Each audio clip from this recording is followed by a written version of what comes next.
Welcome back to How to Authority. Now, in the attempt to make the Samsung ecosystem smarter, safer and more AI driven, the company recently introduced something called Samsung Smart Call. But what exactly is it? Well, it's a joint venture between Samsung and a company called Hire, a company specializing in various calling technologies for big businesses. That basically flags suspicious calls, so if you're getting a call from an unknown number, you know exactly how safe or unsafe it is, saving you from spam, scams, fraud, etc.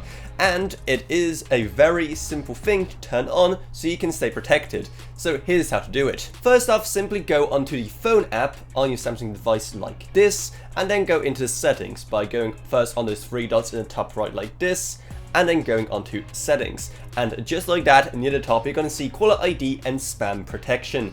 Turn this feature on, and there we go. Just like that, you get the benefit from being able to see exactly what a unknown phone call could be about. So if you're like me, not even answering unknown phone numbers, instead Googling first, exactly seeing what that number even is, this will save you a lot of hassle.